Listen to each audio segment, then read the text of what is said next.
राधे राधे दोस्तों। कार्तिक मास में कहानी और स्नान का महत्व अधिक होता है। यह है कहानी इस प्रकार है।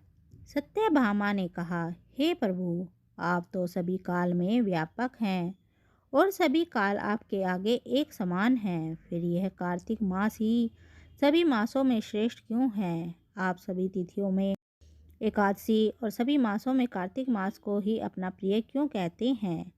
इसका कारण बताइए। भगवान श्री कृष्ण ने कहा, हे सत्यभामा, तुमने बहुत अच्छा प्रश्न किया है। मैं तुम्हें इसका उत्तर देता हूँ। ध्यानपूर्वक सुनो।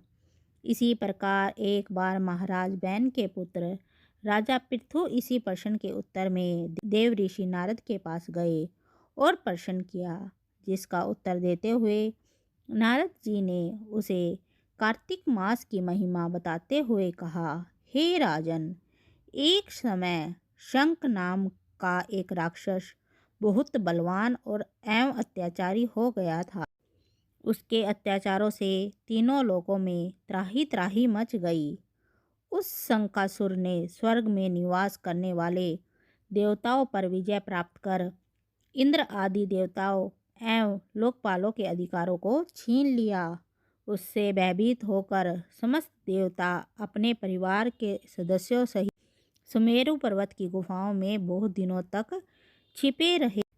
तत्पश्चात वे निश्चिंत होकर सुमेरु पर्वत की गुफाओं में ही रहने लगे। उधर जब शंकासुर को इस बात का पता चला कि देवता आनंद पूर्वक सुमेरु पर्वत की गुफाओं में निवास कर रहे हैं, तो उसने सोचा कि ऐसी कोई दिव्य शक्ति अवश्य है जिसके प्रभाव से अधिकारहीन यह देवता अभी तक बलवान है। सोचते सोचते वह इस निर्णय पर पहुंचा कि वेद मंत्रों के बल के कारण ही देवता बलवान हो रहे हैं। यदि उनसे वेद छीन लिए जाएं तो वे बलहीन हो जाएंगे। ऐसा विचार कर शंकासुर ब्रह्मा जी के सत्यलोक से शीघ्र ही वेदों को हर लिया। शंकासुर द्वारा हर लिए जाने से भय से वेद उस जंगल से भाग निकले और जल में समा गए।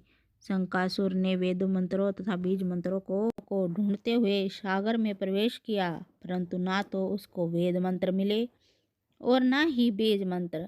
जब शंकासुर सागर से निराश होकर वापस लौटा तो उस समय ब्रह्मा जी पूजा की सामग्री लेकर सभी देवताओं के साथ भगवान विष्णु की शरण में पहुँचे और भगवान को गहरी निद्रा से जगाने के लिए गाने बजाने लगे और धूप गंध आदि से बारंबार उनका पूजन करने लगे।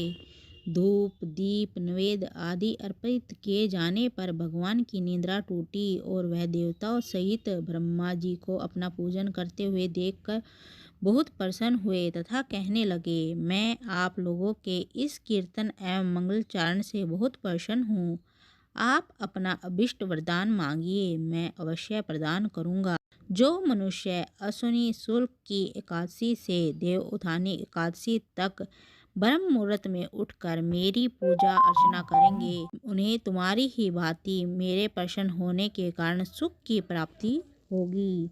आप लोग जो अर्घ्य आचमन और जल आदि सामग्री मेरे लिए लाए हैं, वे अनंत गुणों वाली होकर आपका कल्याण करेंगी। शंकासुर द्वारा हरे गए संपूर्ण वेद जल में स्थित हैं। मैं सागर पुत्र शंकासुर का वध करके उन वेदों को अभी लाए देता हूँ। आज से मंत्र बीज और वेदों सहित मैं प्रतिवर्ष कार्तिक मास में जल में विश्राम किया करूँगा। अब मैं मत्स्य का रूप धारण करके जल में जाता हूँ।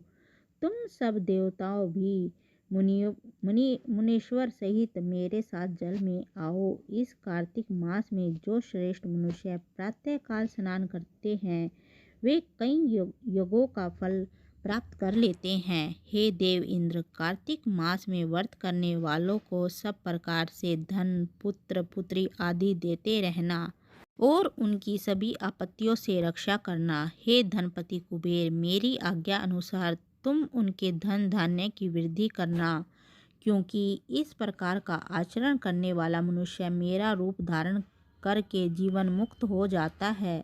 जो मनुष्य जन्म से लेकर मृत्यु पर्यंत विधि पूर्वक इस उत्तम व्रत को करता है वह आप लोगों का भी पूजनीय है। कार्तिक शुक्ल पक्ष की एकादशी तिथि को तुम लोग ने मुझे जगाया है, इसलिए यह तिथि मेरे लिए अत्यंत प्रतिदायनीय और माननीय है। हे देवताओं, यह दोनों व्रत नियम पूर्वक करने से मनुष्य मेरे सानिध्य प्राप्त कर लेता है।